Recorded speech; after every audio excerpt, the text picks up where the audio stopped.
Hello everyone, track and chart family में आपका स्वागत है। आज का हमारा टॉपिक बहुत इंटरेस्टिंग है और आज हमें बहुत भी मज़ा भी आने वाला है। आज हम सीखेंगे संख्याओं का वर्ग, स्क्वायर। तो किसी संख्या का वर्ग उस संख्या की घात 2 होता है जो संख्या को उसी संख्या से गुणा करने पर प्राप्त होता है। देखते हैं कैसे। संख्या का वर्ग क्या होगा? संख्या की पावर 2 होगा, संख्या की घात 2 होगा जो संख्या को उसी संख्या से गुणा करने पे हमें प्राप्त होगा, बराबर संख्या गुणा संख्या। संख्या कोई भी हो सकती है, कोई भी प्राकृतिक संख्या ले लो। अभी देखो मैं n का वर्ग, कोई संख्या n है, n का वर्ग बराबर क्या होगा? n की घात 2 होगा जो n क्रॉस n करने पे हमें मिलेगा। अब हम एग्जाम्पल ले लेते हैं, जैसे 1 का वर्ग, 1 का वर्ग बराबर 1 की पावर 2 और मिलेगा कैसे? 1 क्रॉस 1, 1 को 1 में गुणा करने पर बराबर 1। 2 का वर्ग बराबर 2 की पावर 2 और मिलेगा कैसे? इस 2 को 2 में ही खुद में ही गुणा करने पे 2 दूनी 4। और 3 का वर्ग हमें कैसे मिलेगा? 3 की पावर 2 बराबर मिलेगा कैसे? 3 क्रॉस 3, 3 की 3 में खुद से ही गुणा करने पे 3 तिया 9। 4 का वर्ग बराबर 4 की पावर 2 मिलेगा कैसे? 4 की 4 में ही गुणा करने पे मिलेगा, संख्या की संख्या में ही गुणा करने पे, जिस संख्या का हम वर्ग निकाल रहे हैं उसी संख्या की उसी संख्या से गुणा करने पे प्राप्त होगा। 4 चौक 16। 5 का वर्ग बराबर 5 की पावर 2 बराबर 5 की 5 में ही गुणा करने पर मिलेगा 5 25। और 6 का वर्ग बराबर 6 की पावर 2 बराबर 6 गुणा 6 बराबर 36। देखो यहाँ n की जगह 1 है, n की जगह 2 है, n की जगह 3 है, n की जगह 4 है, n की जगह 5 है, n की जगह 6 है। तो n की जगह 6 लेते हैं तो 6 क्रॉस 6 बराबर 36। अभी हमारा नेक्स्ट टॉपिक है वर्ग के गुण, प्रॉपर्टीज ऑफ स्क्वायर। तो हम देखते हैं, हमें 1 का वर्ग हमें 1 मिला था, 2 का वर्ग हमें 4 मिला था, 3 का हमने वर्ग किया 9, 4 का वर्ग 16, 5 का वर्ग हमें 25 मिला था, 6 का वर्ग हमें 36 मिला था, 7 का वर्ग 49, 8 का वर्ग 64, 9 का वर्ग 81, 100 का वर्ग 10 का वर्ग 100। ये हमें वर्ग मिले। तो हम देखते हैं इससे हम क्या ऑब्जर्व कर रहे हैं। सबसे पहले हमारा 1 का वर्ग 1 ही होता है, वर्ग का वर्ग 1 ही होता है। अब भाई 0 का वर्ग बराबर 0 की पावर 2 बराबर 0 क्रॉस 0 बराबर 0, 0 का वर्ग 0 ही होता है। ऐसे ही धनात्मक संख्या का वर्ग, कोई भी धनात्मक है, धनात्मक संख्या का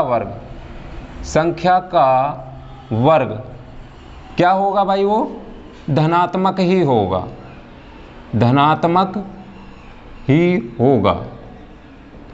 जैसे हमने करा 5 हमारा पॉजिटिव है, धनात्मक है, तो 5 का वर्ग बराबर 25। ये भी क्या है? एक धनात्मक है और ये भी मेरी क्या थी? एक धनात्मक थी। तो मैं इससे मुझे पता चला है मैं जितनी भी धनात्मक संख्याएं उनका मैं अगर वर्ग करूँ तो मुझे अंश धनात्मक ही मिलेगा। अब है ऋणात्मक संख्या का वर्ग,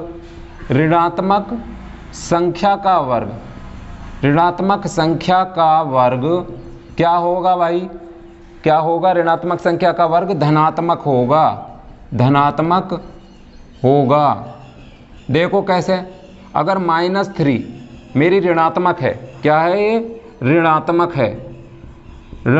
है, माइनस वाली संख्या है। अगर इसका मैं वर्ग करूं तो वर्ग की क्या प्रॉपर्टी है, संख्या की उसी संख्या में गुणा, -3 की -3 में गुणा, और माइनस की गुणा पॉजिटिव हो जाती है, 3 3 9। तो माइनस वाली संख्याओं का वर्ग भी धनात्मक ही होता है, धनात्मक होता है। अभी हम क्या कर रहे हैं भाई, देखो यहाँ मेरी 2 का वर्ग मुझे 4 मिल रहा है, 4 का वर्ग मुझे 16 मिल रहा है, 6 का वर्ग मुझे 36 मिल रहा है, 8 का वर्ग मुझे 64 मिल रहा है, और 10 का वर्ग मुझे 10 का वर्ग मुझे 100 मिल रहा है। तो ये मेरी 2 क्या है, ये मेरी इवन नंबर है, इवन सम संख्या है, सम। तो क्या प्रॉपर्टी निकली, सम संख्या का वर्ग, सम संख्या का वर्ग सम ही होता है, सम संख्या का वर्ग क्या होगा भाई, सम ही होगा, सम ही होगा। कहने का मतलब है सम का मैं वर्ग करूं तो मुझे सम ही मिलेगा, सम ही मिलेगा। 2 मेरी सम संख्या है, 2 का मैं वर्ग करूं तो 4 ही मिलेगा, ये भी मेरा सम ही है, और ये भी मेरा सम इवन है, ये इवन है, तो ये इवन है, इवन का वर्ग इवन। और देख लो 6 का देख लो, 6 का वर्ग बराबर 36, ये भी मेरी सम है, और देखो 36 भी मेरा सम है। तो इससे हमें ज्ञात हो जाता है सम संख्या का वर्ग सम ही होता है। अभी नेक्स्ट प्रॉपर्टी में हम क्या ऑब्जर्व करते हैं, क्या ऑब्जर्व कर रहे हैं, देखो 1 का वर्ग 1, 3 का वर्ग 9, 5 का वर्ग 25, 7 का वर्ग 49, 9 का वर्ग 81। कहने का मतलब ये मेरे क्या हैं, ओड नंबर हैं, ओड विषम संख्या हैं, विषम। तो मैं यहाँ से क्या ऑब्जर्व कर रहा हूँ, इस वर्ग से विषम संख्या का वर्ग, विषम संख्या का वर्ग, विषम संख्या का वर्ग क्या होगा भाई, विषम ही होगा, विषम ही होगा। तो कहने का मतलब है विषम का मैं वर्ग निकालूं तो उत्तर में मुझे विषम ही मिलेगा, विषम ही मिलेगा। देख लो 3 एक विषम है, 3 का वर्ग बराबर 9, ये एक विषम है, 3 विषम है, तो 9 भी एक विषम है, विषम है, ये भी ओड और ये भी ओड। अब 9 का निकाल लो भैया, 9 एक विषम संख्या है, 9 क्या है, विषम संख्या है। तो 9 का वर्ग 9 की 9 में गुणा, 9 में 81, 81 भी एक क्या है, विषम है। तो हम यहाँ से ऑब्जर्व कर रहे हैं कि जितनी हमारी सम संख्याएं उनका वर्ग सम होगा, और जितनी हमारी विषम संख्याएं उनका वर्ग विषम होगा। और इस पैटर्न से हम क्या ऑब्जर्व कर रहे हैं, देखो 1 का वर्ग किया तो लास्ट डिजिट 1 आई, 2 का वर्ग किया तो लास्ट में 4 आया, 3 का वर्ग किया तो लास्ट में 9 आया, 4 का वर्ग किया तो लास्ट में 6 आया, 5 का वर्ग किया तो लास्ट में 5 आया, 6 का वर्ग किया तो लास्ट संख्या 6 आई, 7 का वर्ग किया तो लास्ट में 9 आया, 8 का वर्ग किया तो लास्ट में 4 आया, 9 का वर्ग किया तो लास्ट में 1 आया, और 10 का वर्ग किया तो लास्ट में 2 जीरो आई। तो देखो हमें यहाँ पे 1 मिला, 1 के बाद कहीं भी लास्ट डिजिट में 2 नहीं है, और देखो 3 भी नहीं है, 3 भी नहीं है, 4 है, 4 है लास्ट में, 5 भी है लास्ट में, लास्ट डिजिट की बात कर रहा हूँ मैं, 6 भी है, 6 भी है, 7 नहीं है, इसमें कहीं भी लास्ट में 7 नहीं आया, 8 1 2 3 4 4 8 भी नहीं है, 9 है, और उसके बाद क्या है, डबल जीरो हैं। तो यहां से मैं क्या ऑब्जर्व कर रहा हूं,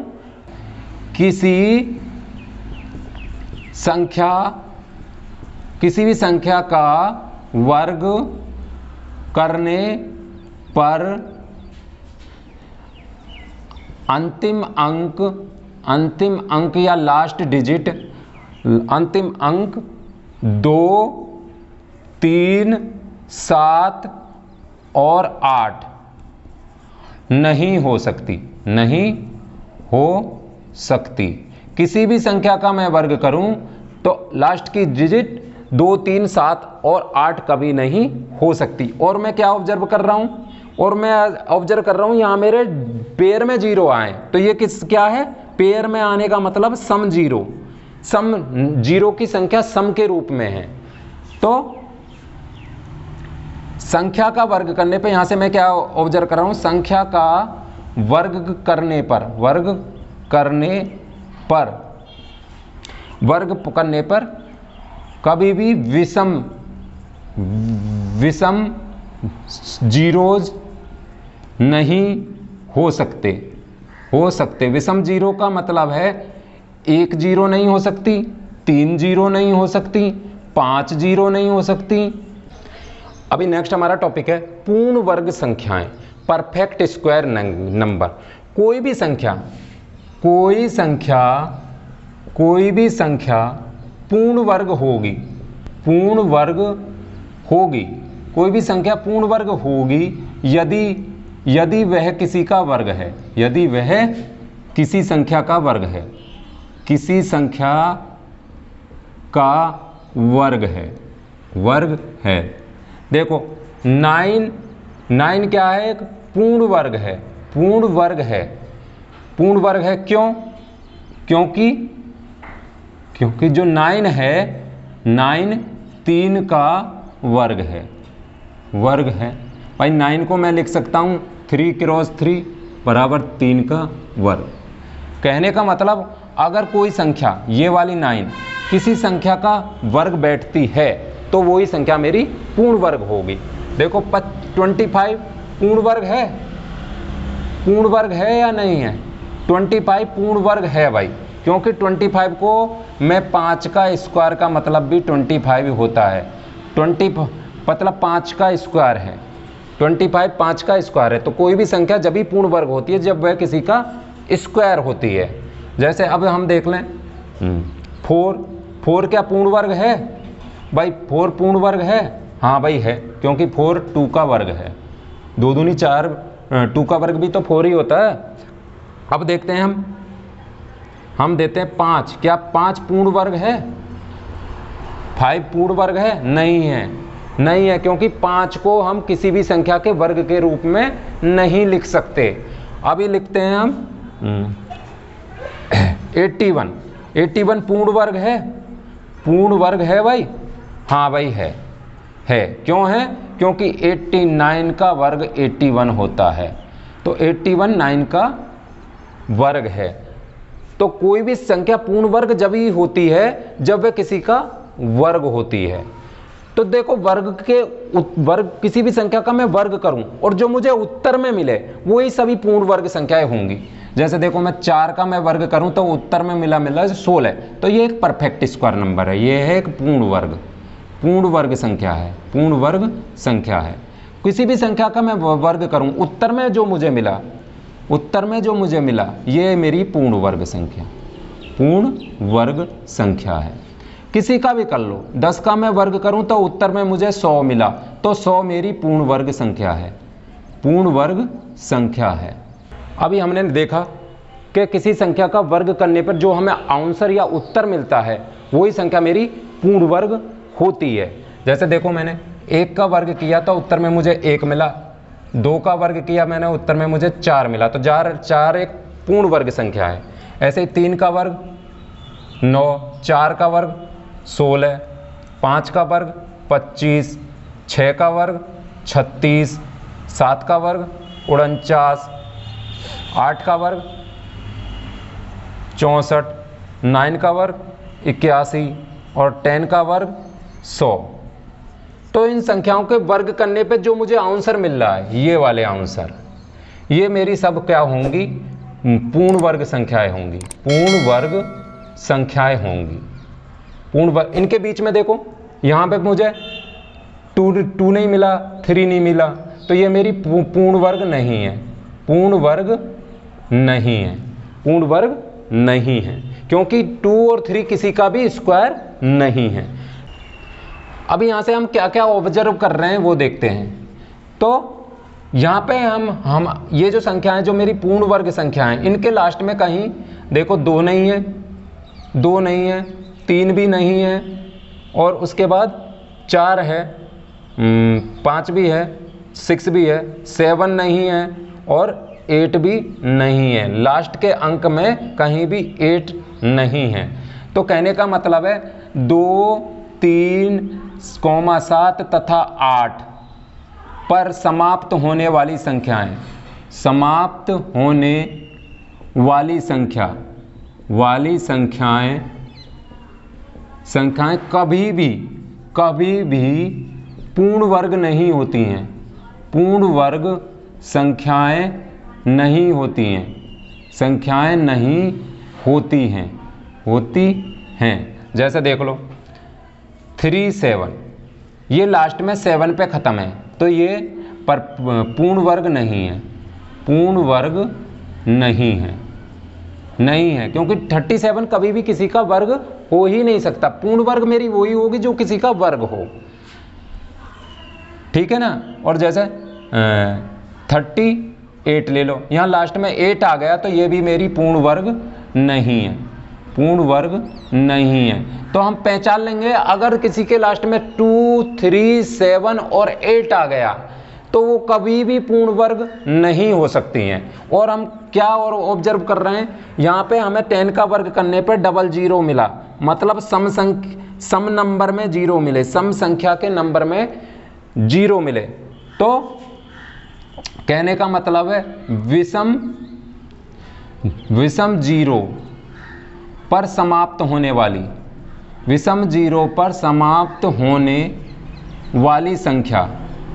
वाली संख्याएं कभी भी पूर्ण वर्ग नहीं होती हैं।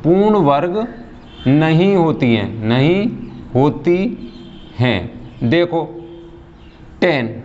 10 में मेरा सिर्फ एक 0 है, मतलब ये विषम 0 है, संख्या में एक है, एक विषम होता है, तो 10 कभी भी पूर्ण वर्ग नहीं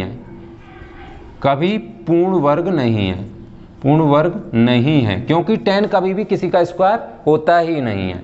ऐसा ही देख लो मेरा 3000, यहाँ पे मेरे 3 0 हैं, विषम नंबर 0 हैं, तो ये भी संख्या मेरी भी कभी भी पूर्ण वर्ग नहीं होगी। तो कहने का मतलब है किसी भी संख्या के लास्ट में अगर 1 0 है, 3 0 हैं, 5 0 हैं, तो वो संख्या कभी भी पूर्ण वर्ग नहीं होती है। इससे और हम क्या और ऑब्जर्व कर सकते हैं, तो देखो लास्ट में मेरा 1 आ रहा है, 4 आ रहा है, 9 6 5 6 9 4 1 0। तो कहने का मतलब है अगर संख्या के लास्ट में 1 हो, फिर 4 हो, फिर 5 हो, 6 हो, 9 हो, यही है ना मेरे भाई।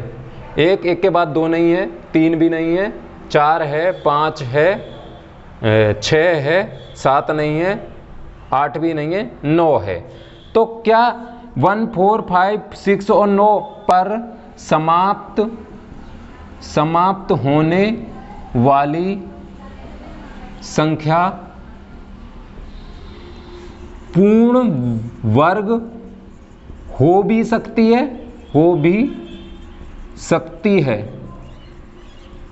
और नहीं भी। ये हमें चेक करना पड़ेगा। अगर किसी के लास्ट में 1 4 5 6 9 आता है तो वो पूर्ण वर्ग हो भी सकती है और नहीं भी हो सकती है। उसके लिए एक मेथड है प्राइम फैक्टराइजेशन मेथड, उससे हम चेक करते हैं। पर ये क्लियर है कि जिसके लास्ट में 2 3 7 8 आ गया वो कभी पूर्ण वर्ग नहीं होगी, लास्ट में विषम 0 आ गई तो वो कभी पूर्ण वर्ग नहीं होगी। यहाँ पे हम देख लेते हैं, जैसे मेरा 11 का वर्ग किया मैंने, 11 का वर्ग बराबर 11 गुणा 11 बराबर 121, 121 मिला। ये मेरा पूर्ण वर्ग है, 121 मेरी पूर्ण वर्ग है, ये मेरी संख्या एक पूर्ण वर्ग है। क्यों पूर्ण वर्ग है? क्योंकि ये 11 का वर्ग है। अगर मैं देखता हूँ यहाँ लास्ट में मेरा 1 है, तो 1 पे समाप्त होने वाली संख्या पूर्ण वर्ग हो सकती है और नहीं भी। अब मैं देखता हूँ 131, यहाँ भी मेरा लास्ट में 1 है, लास्ट में क्या है 1 है, पर ये मेरी पूर्ण वर्ग नहीं है, पूर्ण वर्ग नहीं है। तो देखो ये 131 के लास्ट में 1 आया, वो मेरी पूर्ण वर्ग नहीं है। 121 के लास्ट में भी 1 आया, ये मेरी पूर्ण वर्ग है। तो कहने का मतलब है जिस संख्या के लास्ट में 1 4 5 6 9 आए वो पूर्ण वर्ग हो भी सकती है और नहीं भी हो सकती। अभी नेक्स्ट हमारा टॉपिक है वर्ग संख्या में इकाई का अंक। अगर मैं किसी संख्या का वर्ग करूं तो वर्ग करने पे जो आंसर उत्तर आएगा उसमें इकाई का अंक क्या होगा, ये हम कैसे ज्ञात कर सकते हैं। जैसे मुझे 25 का वर्ग ज्ञात करने पर 25 का वर्ग करने पर जो आंसर आएगा उसमें इकाई का अंक यूनिट डिजिट क्या होगी, इकाई का अंक क्या होगा ये देखना है। तो मुझे पूरी संख्या का वर्ग करने की ज़रूरत नहीं है। यहाँ मैं मेरा इकाई में 5 है तो मैं सिर्फ इस 5 का वर्ग कर दूंगा। 5 का वर्ग करने पे 25 मिला और 25 में इकाई का अंक 5 है तो इस पूरी संख्या का भी इकाई का अंक 5 ही होगा। अभी जैसे मैं 36 का मैं अगर वर्ग करूं तो 36 का वर्ग करने पे आंसर में इकाई का क्या अंक होगा। तो इसमें मुझे पूरा 36 का वर्ग करने की ज़रूरत नहीं है, मैं सिर्फ 6 का वर्ग करूंगा और 6 का वर्ग 36 होता है। 36 में इकाई का अंक 6 होता है। ऐसे ही हम बड़ी से बड़ी संख्या का वर्ग करने पे इकाई का अंक क्या होगा वो मालूम कर सकते हैं। जैसे 3, 4, 5, 2, 3 का मैं अगर मैं वर्ग करूं तो इसका इकाई का अंक क्या होगा वर्ग करने पे। यहाँ पे सिर्फ तुम 3 का वर्ग कर दो, 3 का वर्ग होता है 9 और 9 में तो इकाई 9 ही है। तो इस संख्या का मैं वर्ग करूं तो इकाई का अंक 9 होगा। और एग्जाम्पल 3, 2, 6, 3, 4 इस संख्या का मैं वर्ग करूं तो इकाई का अंक क्या होगा। तो सिर्फ तुम यूनिट डिजिट का वर्ग करो, 4 का वर्ग 16 और 16 में इकाई क्या है 6, तो 6। तो इस संख्या का वर्ग करने पे इकाई का अंक 6 आएगा। अभी नेक्स्ट है वर्ग में शून्यों की संख्या। अगर मैं किसी शून्य वाली संख्या का मैं वर्ग करूं तो उसके वर्ग करने पे मुझे आंसर में शून्यों की संख्या कितनी होगी इससे हम वो ज्ञात कर सकते हैं। तो वर्ग में शून्यों की संख्या, वर्ग में शून्य या जीरो की संख्या, शून्यों की संख्या बराबर क्या होगी, बराबर नंबर ऑफ जीरोज गुणा 2। मतलब संख्या में जीरो की संख्या और उसमें हम 2 से गुणा कर देंगे। जैसे एक जीरो वाली संख्या, एक जीरो वाली संख्या का मैं वर्ग करूं, जैसे 30 का मैं वर्ग करूं तो इसमें इसके वर्ग में जीरो की संख्या कितनी होगी। यहाँ पे मेरा एक जीरो है तो नंबर ऑफ जीरो हो गई 1 और उसमें मुझे 2 की गुणा करनी है, 2 एकम 2। तो इसके आंसर में जीरो की संख्या 2 होंगी तो 2 तो जीरो आएंगी और 3 3 9 जीरो की संख्या ये होगी। अगर दो जीरो वाली संख्या, जीरोज वाली संख्या, अगर मैं 2 जीरो वाली संख्या का मैं वर्ग करूं, जैसे मुझे 100 का वर्ग करना है, 100 का वर्ग करना है तो इसके वर्ग में शून्यों की संख्या कितनी आएगी। तो यहाँ पे मेरी 2 जीरो हैं तो नंबर ऑफ जीरो 2 और उसमें मुझे 2 से गुणा करनी है, 2 दूनी 4। तो इसके वर्ग में शून्यों की संख्या 4 होगी। 1 2 3 4 और 1 का वर्ग 1। और 3 जीरो वाली संख्या, 3 जीरो वाली संख्या का मैं वर्ग करूं, जीरो वाली संख्या का वर्ग करने पर 3 जीरो वाली संख्या का मैं वर्ग करूं, जैसे मुझे 3 जीरो हैं, 3000 का मुझे वर्ग करना है तो इसमें जीरो की संख्या कितनी होगी। यहाँ पे मेरी 3 जीरो हैं तो नंबर ऑफ जीरो 3 और उसमें 2 की गुणा कर दो, 3 दूनी 6। तो इसके वर्ग में शून्यों की संख्या 6 होगी। 1 2 3 4 5 6 और 3 का वर्ग 9। इस प्रकार किसी जीरो वाली संख्या का मैं वर्ग करूं तो उसमें जीरो की संख्या कितनी होगी हम इससे निकाल सकते हैं। अभी नेक्स्ट है हमारा विषम संख्याओं का योग। किसी प्राकृतिक संख्या m के लिए, किसी प्राकृतिक संख्या m के लिए m का वर्ग क्या होगा। m का वर्ग होगा पहली m विषम संख्याओं का योग के बराबर होगा। पहली m विषम संख्याओं का योग, संख्याओं का योग के बराबर होगा m का वर्ग। ये क्या है हम देख लेते हैं। जैसे मैं 1 का वर्ग करूं, 1 का m की जगह भी 1 है, 1 का मैं 1 योग करूं तो मेरी पहली विषम संख्या क्या है, मेरी पहली विषम संख्या।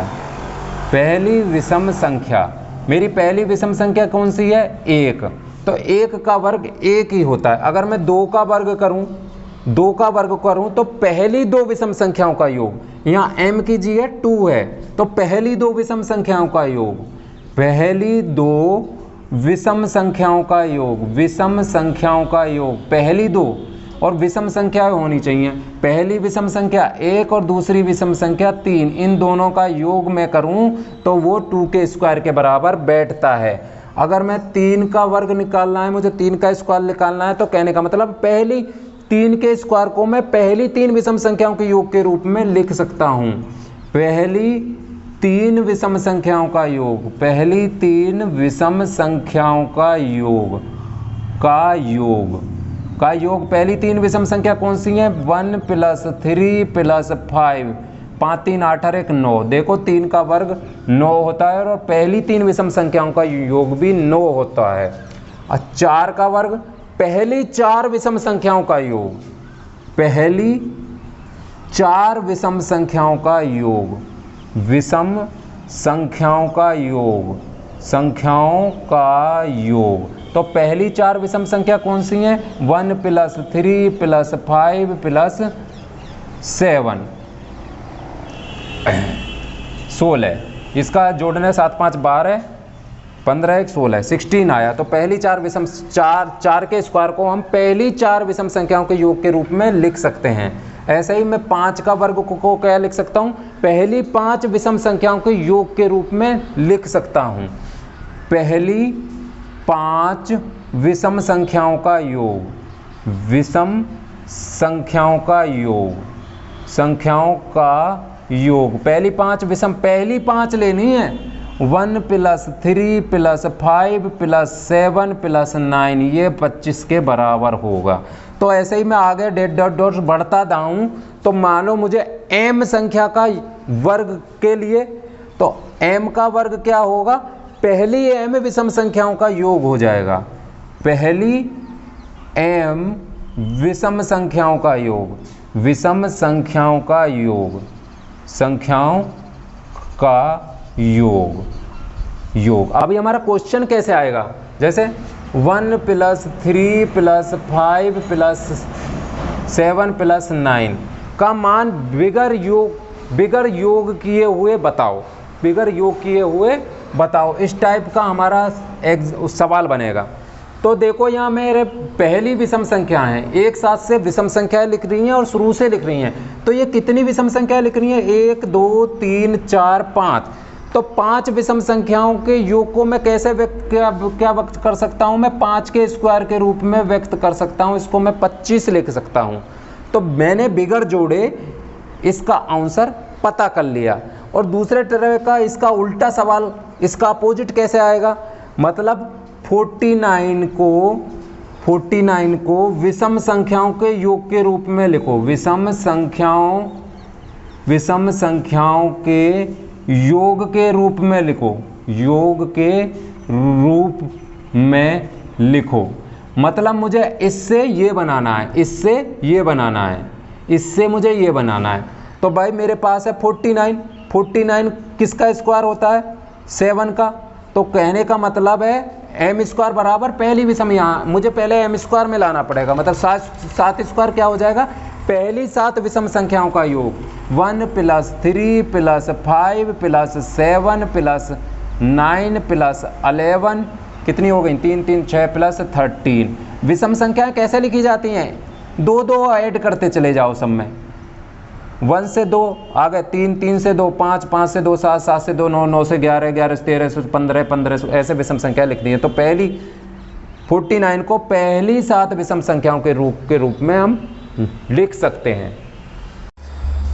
अभी नेक्स्ट हमारा टॉपिक है 2 क्रमांगत वर्ग संख्याओं के बीच संख्याएं। क्रमांगत शब्द का अर्थ है लगातार। तो माना मेरे पास n² तथा n + 1 का स्क्वायर, 2 क्रमांगत संख्याएं, 2 क्रमांगत वर्ग संख्याएं हैं, वर्ग संख्याएं हैं। यहाँ दोनों के ऊपर वर्ग है।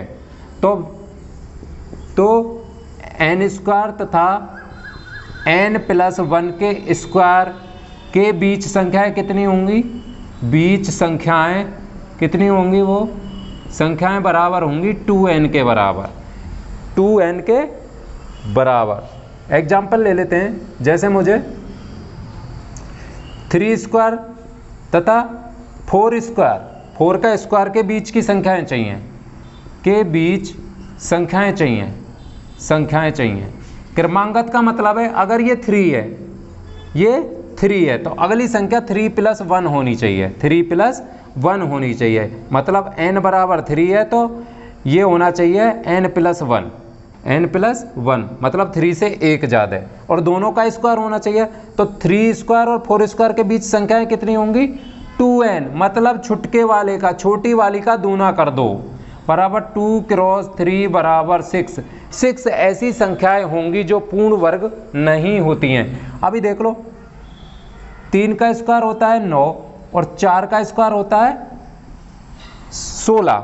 अभी देखो 9 के बाद 10, 11, 12, 13, 14, 15, 16, 1 2 3 4 5 6, तो ये 6 मेरी संख्याएं हैं। 16 तो यहाँ है, 6 मेरी ऐसी संख्याएं हैं जो इन दोनों के बीच में आती है। एक नेक्स्ट एक और एग्जाम्पल ले लेते हैं, जैसे मुझे 11 का स्क्वायर तथा 12 के स्क्वायर के बीच की संख्याएं चाहिए, के बीच संख्याएं कितनी होंगी? तो देखो n बराबर 11 है, n बराबर 11 है तो अगली संख्या 11 से 1 ज़्यादा होनी चाहिए, तो n + 1 होनी चाहिए अगली संख्या। ये 12 n + है। अगर लगातार हैं तो ही हमें करना है, अगर ऐसा नहीं है, ऐसा हो 11 का वर्ग तथा 13 का वर्ग के बीच संख्या है तो हम नहीं पता कर सकते, क्योंकि हमें 11 के बाद लगातार चाहिए, n + 1 चाहिए। तो बीच की संख्या क्या होती है? 2n, मतलब छोटी वाली जो संख्या होती है उसका दूना कर दो, बराबर 2 × 11 बराबर 11 दूनी 22। कहने का मतलब है 11 के स्क्वायर और 12 के स्क्वायर के बीच कितनी ऐसी संख्याएं होंगी? 22 संख्याएं होंगी जो पूर्ण वर्ग नहीं होती हैं। Note down. अभी नेक्स्ट हमारा है पाइथागोरस त्रिक। तो 3 प्राकृतिक संख्याएं, 3 प्राकृतिक संख्याएं, 3 प्राकृतिक संख्याएं L, M तथा N। मेरे पास 3 प्राकृतिक संख्याएं L, M तथा N पाइथागोरस त्रिक कहलाते हैं। पाइथागोरस त्रिक कहलाते हैं यदि वो पाइथागोरस की प्रमेय को सेटिस्फाई करते हैं। कहने का मतलब है L² + M² बराबर N², इस कंडीशन को सेटिस्फाई करते हैं। मतलब पाइथागोरस प्रमेय क्या होती है? अगर मेरे पास 90 डिग्री का कोण है तो 90 डिग्री का कोण है, 90 डिग्री के कोण के सामने वाली भुजा होती है कर्ण। क्या होती है? कर्ण। और जो हाइट होती है उसका होती है लंब, और नीचे वाला होता है मेरा आधार। क्या होता है? आधार। तो पाइथागोरस प्रमेय बोलती है जो कर्ण का वर्ग होगा वो बराबर होगा लंब का वर्ग प्लस आधार के वर्ग के। ये पाइथागोरस प्रमेय है। तो इसी के हिसाब से 3 मेरी संख्याएं, ये मेरी n है, ये मेरी है l और ये मेरी है m। तो इस हिसाब से L² + M² बराबर N²। ये पाइथागोरस त्रिक क्या है ये हम एग्जाम्पल से समझते हैं।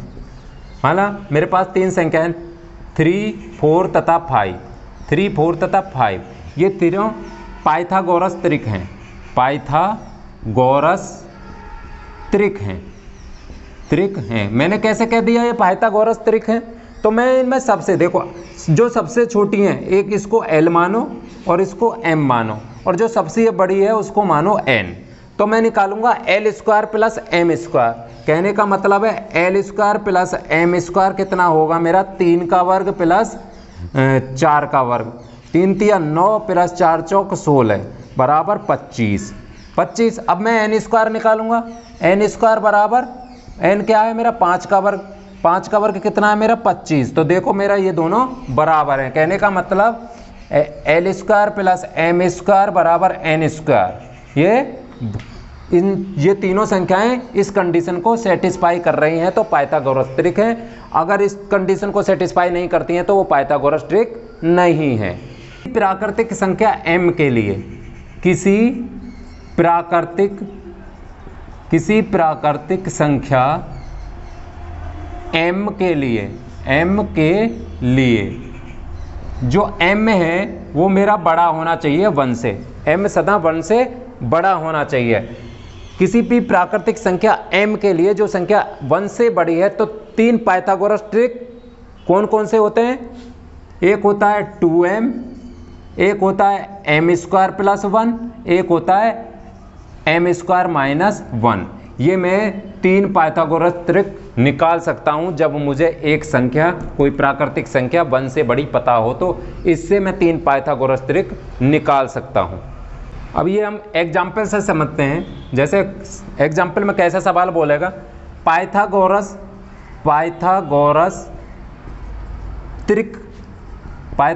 त्रिक ज्ञात करो जिसका एक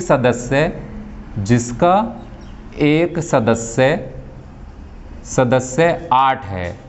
कहने का मतलब है इन तीनों में से एक 8 है, तो मैं मान लूंगा 2m बराबर 8 है, ये मुझे दे रखा है 8, एक सदस्य ये है। इसमें ट्रिक में 3 सदस्य हैं, एक सदस्य 2m है, एक सदस्य m स्क्वायर प्लस 1 है, एक है m स्क्वायर माइनस 1। किसी प्राकृतिक संख्या जो 1 से बड़ी है उसके लिए ये 3 पाइथागोरस ट्रिक होते हैं। उसमें से मुझे एक दे रखा है तो 2m बराबर 8 मान लिया, तो यहाँ से मेरा m बराबर 8/2 बराबर 2 1 2 2 चौक 8, m बराबर 4 आ गया। तो देखो अब मैं पाइथागोरस ट्रिक लिख सकता हूँ ना, यहाँ से मैं m स्क्वायर माइनस 1 निकाल लेता हूँ बराबर m मेरा 4 का वर्ग माइनस 1, 4 चौक 16 माइनस 1 बराबर 15।